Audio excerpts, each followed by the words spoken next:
김현수 단장님 발표 잘 들었습니다. 운동선수들을 대상으로 한 실태 조사와 그리고 국가인권위의 정책 공고, 그리고 또 체육계에 따뜻한 애정을 갖고 계신 마음으로 현장의 교수님들과 지도자들에게 부탁하시는 말씀까지 매우 잘 들었습니다. 많은 주옥 같은 내용들이 포함되어 있었습니다. 자, 대학 스포츠 인권 실태와 정책 방향을 주제로 한 김현수 단장님의 발표를 토대로 이제 토론자분들의 이야기를 들어보도록 하겠습니다. 주제의 발표에 대한 의견을 토론자별로 질문하거나 그리고 의견이 있으시면 간략간략하게 말씀해 주시는 걸로 하겠습니다.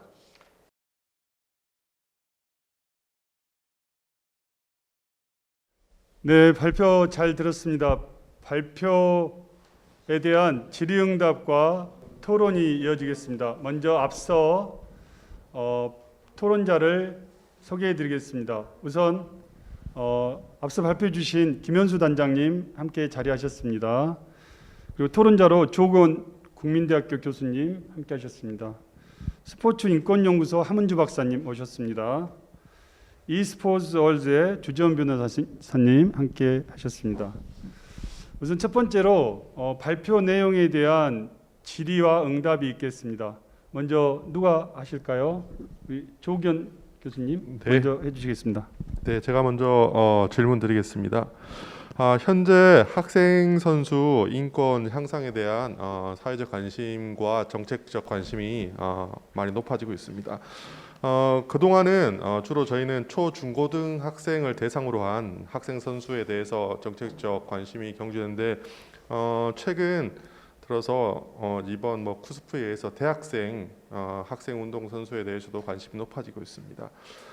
제가 드리고자 하는 질문은 초, 중, 고등학교 학생 선수와 대학교 학생 선수 간에 가장 주목해야 할 차이점을 실태 측면이나 또는 정책 수립 측면에서 무엇인지 좀 말씀해 주시기 바랍니다. 네, 답변 바로 해주시죠. 네, 제가 바로 답변 드리겠습니다. 우선 그 정책을 수립할 때 이런 것들을 이제 학생 선수, 그 초중고 학생 선수와 대학교 학생 선수 간의 어떤 차이점을 가지고 있어야 구분을 해서 어떤 정책을 수립을 할 수 있을 텐데, 저는 초중고라고 하는 것을 학생 단위를 묻고 그리고 대학을 나누는 것이 그 구분법이 이제 초중등 교육법, 그다음 고등교육법상 이제 관할 학교에 대한 구분에 의거한 것으로 이제 보입니다. 그렇지만 지금 어떤 저희의 어떤 조사 결과나 이런 것을 봤을 때는 이런 구분이 저희는 이제 좀 적합하지 않다. 그러니까 초, 중 이렇게 두 개를 하나를 묻고 그다음 고등학생 그리고 대학생 이렇게 구분하는 것이 맞다라고 생각을 합니다. 그 이유는 우선 학생 선수들의 그 학습권 문제의 원인이 기초학력 부족 문제로 이제 촉발되어 된 만큼 이제 필수적으로 이제 교육과 학업을 병행할 수 있는 기관을 만들어서 보장을 해야 되는데, 그거는 이제 교육기본법상의 의무교육기관인 초중등 9년간으로 보고 있는 겁니다. 그러니까 9년 동안의 의무교육기관의 수업 결손이나 이런 것들은 아예 없어야 되는 것이죠. 그런데 지금은 저희가 이제 운동을 시키기 위해서 초등학교, 중학교 정도의 이제 기초학력을 닦아야 되는 그 나이 때에도 수업 결손을 시키기 때문에 이런 것들은 명백한 어떤 인권 침해의 소지도 있고, 그리고 좀 더 나아가면 아동 학대의 어떤 수준으로도 우리가 볼 수 있는 겁니다. 그래서 이런 것들을 초중학교라고 하는 의무교육기관을 완전히 보장을 한 다음에 고등학교 이상이 되면은 이제 교육기본법상에서 특기와 적성에 대한 지원이 이제 필요한 시기로 보고 있습니다. 그럴 때는 수업 결손이 일부 발생하면은 그때는 결손이 된 부분을 보완하는 방식, 이런 방식으로 나가는 것이 맞다. 이제 저희는 그렇게 이제 판단을 하고 있습니다. 네, 혹시 답변이 됐습니까? 다음 질문 함은주 박사님께서 해주시겠습니다. 예, 그 김현수 단장님께서 대학생 그 학생 선수들의 인권 실태에 대한 조사와 또 인권위의 권고까지 굉장히 자세하게 발표를 잘 해주셨는데요. 감사드립니다. 그런데 제가 그 발표를 들으면서 한편으로는 그 말씀해주신 그 권고 중에 그 쿠스프가 이행해야 할 권고가 있습니다. 그래서 국가인권위로부터 그 폭력 문화 개선을 위한 권고를 이행하기 위해서 폭력 예방 매뉴얼 제작 및 배포, 그리고 인권 증진 관련 지표 신설 및 평가 등을 실시하라라는 권고를 받았는데요. 그러면 이제 향후 쿠스프는 이와 관련한 매뉴얼 제작 및 그리고 지표, 그 인권 증진 지표를 만들어야 합니다. 그런데 그 발표 중에 제가 김현수 단장님께서 이런 말씀하셨잖아요. 그 발표에 대학생들의 그 대학 학생 선수들의 인권 실태 조사의 내용이 사실은 폭력, 성폭력, 학습권을 주제로 되어져 있습니다. 근데 그것들은 다 이제 스포츠 인권 가이드라인에서 그 인권 보호와 인권 침해 예방을 위해서 설정해 놓은 그 영역에 해당되는 것이거든요. 근데 그거를 조사하시면서 그 인권이 침해된 어떤 여러 가지 배경이나 원인 중에 하나로 굉장히 다양한 대학 학생 선수들의 그 자율권 침해에 관한 사례들을 굉장히 많이 드셨어요. 그리고 그것을 폭력적 통제로 봐야 하고 명명하시고 그리고 그것을 폭력으로 봐야 한다라고 하셨는데 그것은 일견 그 스포츠 인권 가이드라인에서 그 규정해 놓은 그 인권 침해의 영역 안에 포함시켜서 이렇게 한정해 놓은 것이 아닌가 하는 생각이 듭니다. 그러니까 아까 말씀드린 것처럼 저희가 향후 그 폭력 예방 문화를 개선할 수 있는 그 매뉴얼을 개발을 하고 그 인권 지표를 만들려면 사실은 지금 현재 있는 인권 가이드라인에 규정되어 있는 그 영역만으로는 좀 부족하다는 생각이 들거든요. 그래서 그 원래 그 인권의 중요한 축이 자유와 평등 연대고 그리고 인권의 그 5대 영역이 그 정치적, 시민적, 경제적, 사회적, 그 문화적 영역에서의 인권 그 침해 영역이 이렇게 정해놓은 것들이 있습니다. 그러니까 이런 것들을 고려하면 지금 현재 있는 스포츠 인권 가이드라인의 그 영역이 굉장히 좀 제한적인 거죠. 그래서 이 기회를 빌어서 그 김현수 단장님께 그 대학 학생 선수들의 인권 보호와 증진을 위해서 그 폭력, 성폭력 학습권 외에 담겨야 할 인권 영역이나 혹은 그 매뉴얼이나 지표 구조가 어때야 하는지에 대한 답을 좀 해주시면 감사하겠습니다. 네, 한문재 박사님 질문 감사합니다. 그 지적해 주신 내용 틀린 내용이 전혀 없습니다. 그 매우 지당하신 지적입니다.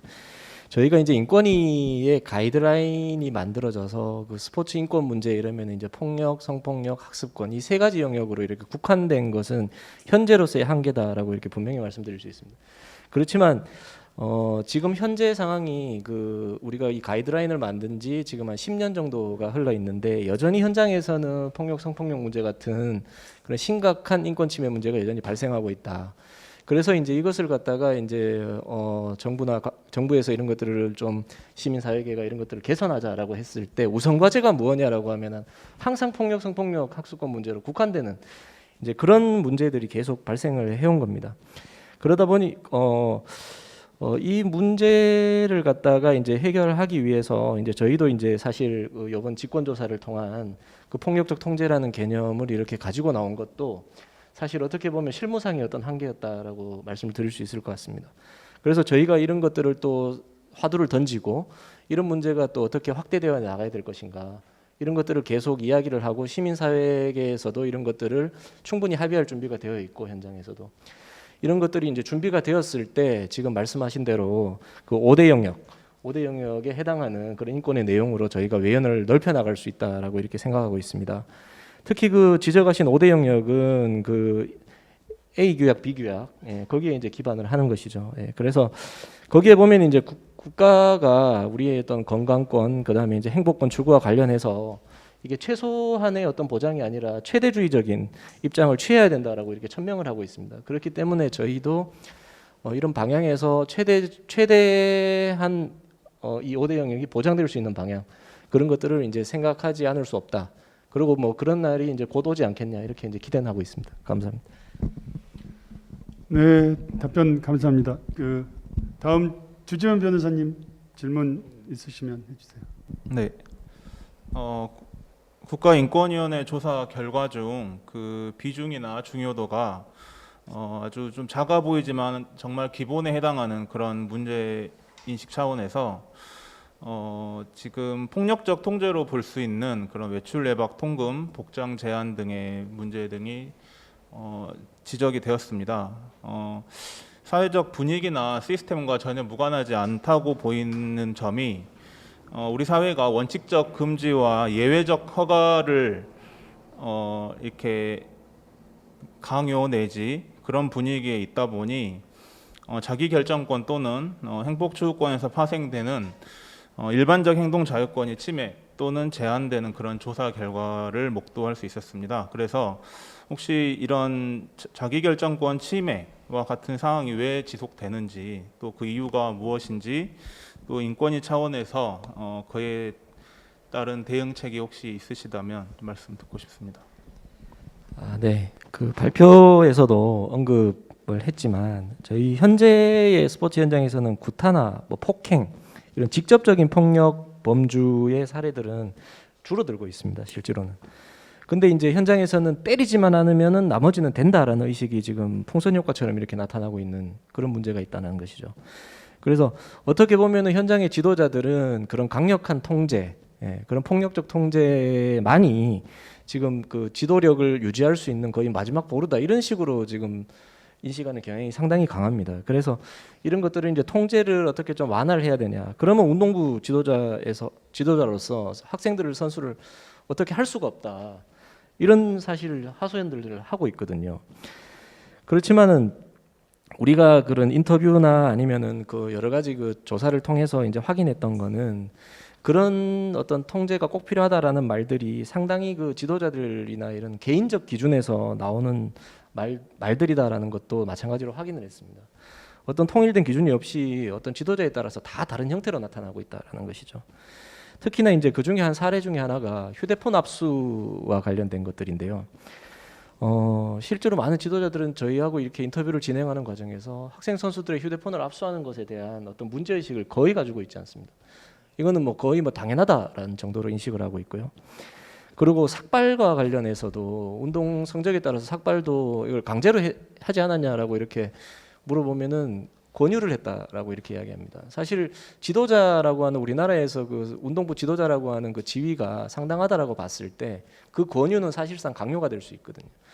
이제 그런 부분들을 이렇게 이제 편하게 말씀하시는 거 보면은 아직까지 어떤 인권에 관련된 그런 인식들이나 이런 것들이 더 많이 그 교육되고 이야기가 나와야 된다라는 부분이 분명히 있습니다. 그다음 또 한 가지는 작년부터 이제 코로나 시기였습니다. 그래서 이 감염병 예방을 위한 통제가 크게 강화되는 상황이었습니다. 운동부 숙소에 거의 감금의 형태로 학생들이 남아 있습니다.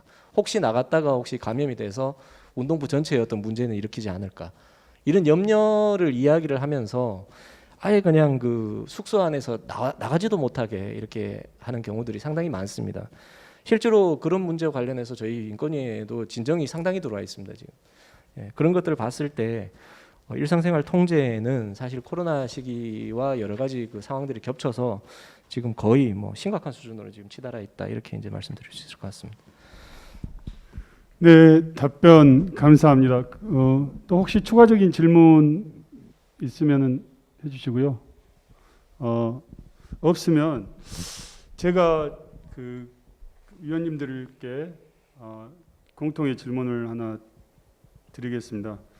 제가 인권 침해 그 실태 조사 보니까 초등학교, 중학교, 고등학교가 10% 수준, 10 많으면 10% 후반. 근데 대학생에서 갑자기 언어적 폭력, 신체적 폭력이 30%로 급증하고 있습니다. 그런 대학에서 압도적으로 증가한 이유가 뭘까라는 생각을 좀 해보는데요. 그것에 대해서 혹시 어떤 생각을 갖고 계시는지요? 제가 한 말씀 드리도록 하겠습니다. 제가 드리는 말씀은 조금 답이라기보다 좀 가설에 불과하다는 걸 좀 유념해 주시고 들어주시기 바랍니다. 저는 그동안에 저희가 한 과거부터 운동부 폭력에 대한 조사가 많이 실시되었었는데 대학생 운동 선수는 사실 예외였습니다. 그렇죠? 그러니까 자율적인 존재라는 가정하에서 저희가 간섭할 어떤 주체가 아니라는 데서 초, 중, 고등학교면 저희는 집중을 했었습니다. 그래서 저희가 조금 부분이라고 하고 저희의 조금 실수인데 쿠스프가 지금이라도 아주 관심을 가지는 거는 너무 제가 사실은 폭력 문제는 워낙 복잡하고 다층적인 문제여서 실제적으로 문제를 지적으로 실효성이 있는 답변을 해답을 찾기는 쉽지 않습니다. 그렇으면 이렇게 저희가 고민할 필요가 없었겠죠. 그죠? 계속 거의 도돌이표 정도의 해답을 계속 제시하고 있습니다. 저는 그래서 저희가 대학에서도 폭력이 증가한 이유는 굉장히 당황스럽습니다. 저도 지표를 보고 나서 저희는 대학은 굉장히 낮을 거라고 생각했는데 저는 근본적인 어떤 문제가 해결되지 못했기 때문에 저희가 중고등학교 때 고등학교 때 진로 문제인데 이 대학교에 와서도 근본적인 진로 문제가 해결되지 못했다는 데에서 한번 출발해 보자고 합니다. 실제 대학에 진학한 운동선수는 지금 중고등학교가 아니고 현재가 가장 진로에서 고민되는 시기 같습니다. 제가 보기에는 중고등학교 때는 운동만 잘하면 내가 차후 이제 대학교에 갈 수 있다는 어떤 꿈을 가지겠죠. 근데 대학교에 딱 와 보니까 이제 실제로 오히려 고민이 높아지는 단계입니다. 대학교에서는 운동도 해야 되고 이제 먹고 살 준비를 미래에 대한 먹거리를 준비해야 되니까 훨씬 더 복잡해지는 거죠. 그러면 대학생 운동선수들이 제 가정입니다. 취할 수 있는 거는 딱 방법은 두 가지밖에 없습니다. 적극적으로 운동부에 협력하거나 또는 자기의 살 길을 찾아서 적극적으로 운동부에서 멀어지거나 두 가지를 물론 중도에 서 있는 사람들도 있겠죠. 그래서 제 생각에는 적극적으로 협력한 사람들은 지금 운동을 계속 하고 있겠죠. 그죠? 어떤 운동을 통해서 진료를 찾으려고. 근데 적극적으로 멀어진 사람들은 이탈한 사람들은 이 설문을 참여하지 않았을 겁니다. 그죠? 아예 대상에서 제외된 거죠. 그러니까 지금 대상자로 남아있는 설문에 참여한 대학생들은 제 생각에는 어떤 진짜 정확한 실수, 약간의 잘못 왜곡된 수치도 있을 수도 있습니다. 제 생각에는. 왜? 현재 남아있는 사람들만 참여했기 때문에. 근데 이거는 물론 가정입니다. 그죠? 그래서 저희는 좀 더 이 문제에 대해서 심도 있는 분석을 해볼 필요가 있다고 저는 생각합니다. 이상입니다. 네. 예, 첨언해도 될까요? 예. 그 조우견 교수님 표현과 가정에 의하면 저는 이제 대학에 와서 적극적으로 운동부와 멀어진 사람이에요. 그러니까 대학에 와서 운동을 이제 그만둔 사례이니까요. 근데 저도 물론 가정입니다만 이렇게 추정을 한번 해봤습니다. 그러니까 보통 저희가 여러 가지 그 폭력을 경험한 운동선수들을 봤을 때 그게 폭력이라고 특히 이제 초중학교 같은 경우에는 인지를 잘 못하는 경우가 많습니다. 그러니까 의뢰이 이제 그게 그래야 되는 줄 알거나 그게 그 훈련의 한 과정이라거나 혹은 자기가 도전하고 그러니까 이걸 좀 이렇게 넘어야 할 어떤 그 한계. 그러니까 자기가 그걸 넘어서야 할 것들 이제 이런 식으로 인식을 하는 경우가 굉장히 많거든요. 근데 이제 고등학생 그리고 이제 대학생, 그러니까 자신의 진로에 대해서 아까 그 조우경 교수님 말씀하신 것처럼 진로에 대해서 생각을 하게 되는 정도에까지 이르게 되면 사실은 이런 그 현실에 대해서 좀 더 민감하게 반응하고 좀 그러니까 말하자면 어느 정도 이제 감수성 같은 것들이 조금씩 생겨나기 마련이거든요. 그러니까 그만큼 좀 되기도 했고요. 중고등학교 때하고는 좀 다른 거죠. 그러니까 제가 추정할 때에는 어쩌면 그러니까 여기 보시면 여기 그 폭력 문화나 관습 실태에 나왔던 내용들이 중고등학교 때에 발생하는 것하고 하나도 다르지가 않거든요. 그 유형들이. 그러니까 그런 걸 보면 대학생이 되어서 이제 그 폭력에 대한 민감도가 더 높아지고 감수성이 더 높아진 것이 아닐까. 그러니까 그러다 보니까 사실은 더 인지를 많이 하게 되었기 때문에 그래서 좀 높아진 것이 아닐까라고 저는 추정을 하고 있습니다. 네. 혹시 김현수 단장님 혹시 이런 조사 결과를 보시고 왜 대학생이 이렇게 급증했을까라고 하는 부분 고민해 보셨을 텐데. 네. 두 분께서 지적해 주신 내용들 다들 다 이유가 될 수 있습니다. 이유가 될 수 있고 충분히 이제 그런 내용들도 저희가 이제 다 비슷한 그러니까 같은 개념이나 용어를 사용하진 않았지만 그런 방향에서 저희들이 이제 검토를 좀 했던 부분입니다. 저희가 사실은 이제 대학생 선수들이 왜 이렇게 높은 피해 수치가 이렇게 나오느냐라고 이렇게 보면 실제로 대학생이나 아니면 실업팀 선수들 같은 경우는 이제 초중고라고 있는 학창 시절에서 운동에서 좋은 성적을 내고 그다음에 이제 진학 또는 취업을 해야 되는 목표와 같은 곳입니다. 그렇다 보니까 지금 그 전에는 어떻게 감내하고 막 이렇게 했던 내용들, 그런 내용들이 대학에 오면은 거의 그거를 감내할 수 있는 사람들이 많이 남아 있기 때문에 이런 수치가 상당히 좀 높게 형성되는 경향이 있는 것 같습니다. 실제로 그 실업팀 같은 경우도 상당히 그 수치가 많이 나오는데 실제로 만나 보면은 그 빈도로 보나 거의 매일 성인 선수인데도 욕을 먹으면서 운동을 하고 있고 뭐 이런 문제들이 계속 나타나니까 어떻게 보면 지금 운동 세계에서 살아남은 자들의 집단이 대학과 실업팀이다 이렇게 이제 볼 수도 있는 겁니다. 그리고 지금 최근에 이제 그 합숙 금지 때문에 이제 초중고에서 합숙을 상대적으로 이렇게 대놓고 할 수는 없는 분위기가 좀 현장에서 많이 나오고 있습니다. 저희 조사는 실제로 그 쿠스프의 102개 회원교의 전수 중에서 한 71%의 답변을 구한 결과입니다. 근데 그런 선수들은 대부분 합숙을 과거와 같이 그렇게 좀 타이트하게 경험하지 않다가 오히려 대학에 와서 좀 진정한 의미의 합숙을 경험하게 되는 경우들이 상당히 많습니다. 왜냐하면 대학은 지금 거의 80% 이상이 다 합숙을 하고 있기 때문이죠. 그러다 보니까 이제 거기에서 나오는 좀 어떤 당혹감 이런 것들이 좀 수치로 좀 묻어 나올 수도 있다라고 하는 그런 판단들. 그리고 또 과거에 이제 지금 지도자들이 인식하고 있는 운동부의 어떤 수준하고 그리고 지금 현재 지금 학교를 다니고 있는 선수들하고의 인식 차이는 분명히 있습니다. 실제로 90년생이 온다 이런 소설을 보면 회사를 오래 못 다니는 이유 중에 하나가 회사에 꼰대가 많아서 못 다닌다라고 이렇게 얘기할 정도이거든요. 과거에는 그런 것들이 이제 감내를 하는 것이 그 운동에서 성공하기 위해서 반드시 필요한 어떤 과정이다 이런 인식을 가졌다면 요즘 학생 선수들은 그렇게 생각하지 않는 사람이 훨씬 많은 것 같습니다. 그러다 보니까 이제 학교에서 벌어지는 그런 폭력적인 통제 상황 이런 것들을 더 못 받아들이는 것들이 그 통계에 반영된 것 같다. 그렇게 한번 답변을 드려보겠습니다. 네, 그 말씀 잘 들었습니다. 이유가 어쨌건 간에 이제 우리 대학생들의 인권 감수성이 높아졌다거나 인지 남아 있는 우리 학생 선수들이 조사에 참여했기 때문이다라는 등등의 여러 가지 이제 그 추측이 가능하지만 여전히 현실은 초중고 학생 선수들에 비해 압도적으로 높은 대학생 선수들의 인권 침해 실태가 있다는 것은 분명한 사실입니다.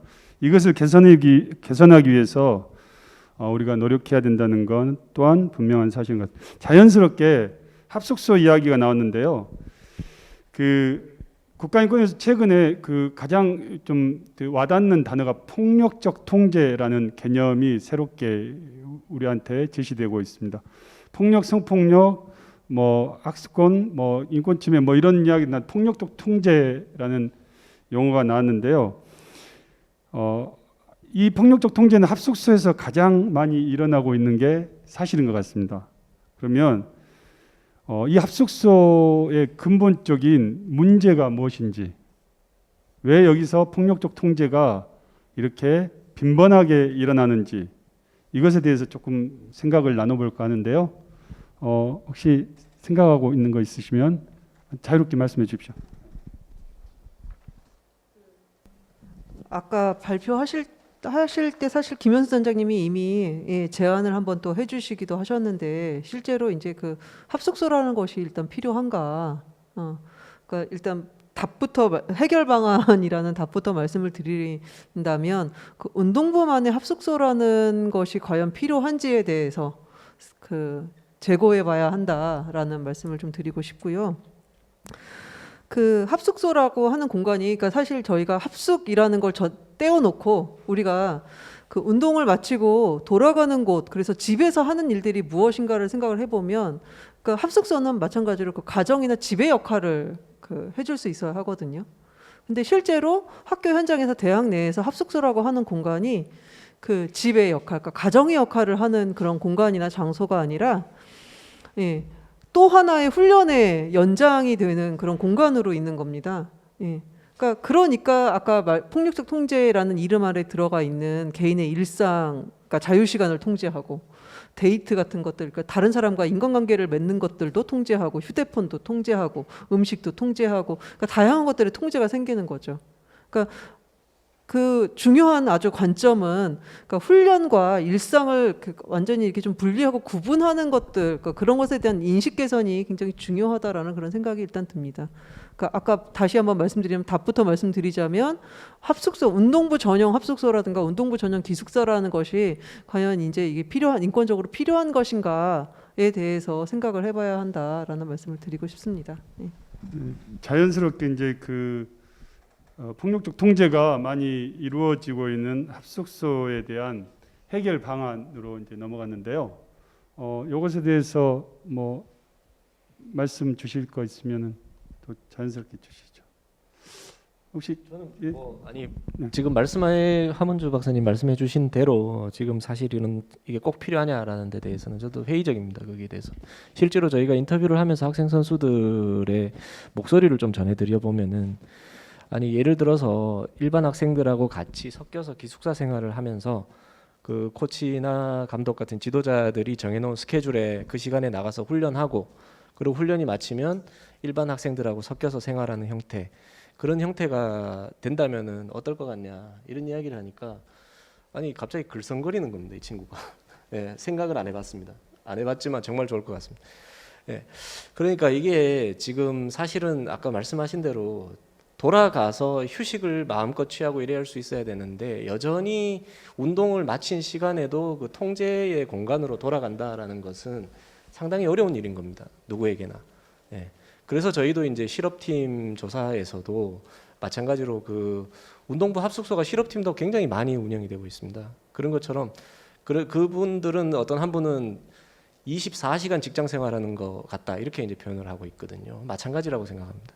운동부 합숙소는 그 24시간 그 운동부 생활을 하는 공간일 뿐이기 때문에 이런 부분들을 학교에는 충분한 기숙사 그 환경이 조성되어 있습니다. 그걸 다만 그 운동부라고 해서 어디 가둬놓지만 않으면 충분히 가능한 공간들을 확보할 수 있고 그런 것들은 이제 그 많은 그 대학을 운영하는 주체들의 어떤 인식 전환 거기서부터 시작되지 않나 이렇게 이제 생각할 수 있을 것 같습니다.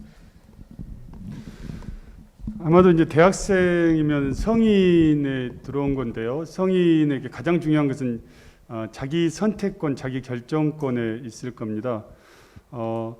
우리 학생 선수들이 기숙사에 안 들어가고 자유스럽게 운동하고 자기 관리해가면서 할 수 있는가?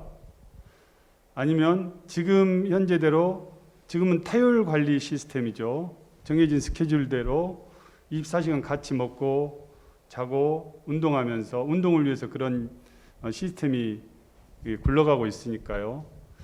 아마 이런 측면에서 보면 지도자들도 자유롭지 못합니다. 지도자 인권 부분에 있어서 처우라든지 계약기간이라든지 여러 가지가 논의돼야 됩니다.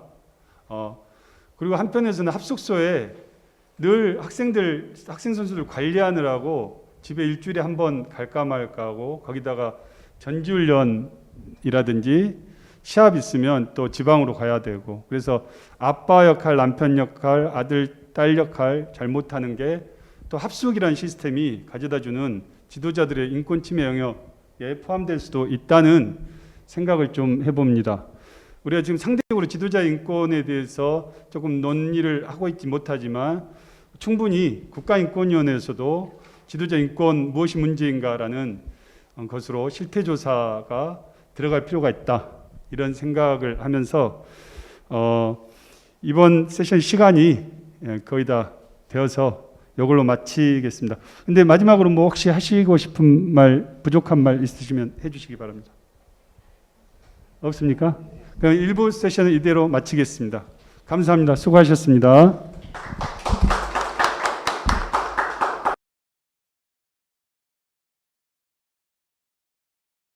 적극적인 토론, 치열한 토론 감사합니다. 두 번째 2부에서 발표는 공부하는 학생 선수 학습권에 대해서 황정현 원광대학교 교수님께서 발표해 주시겠습니다.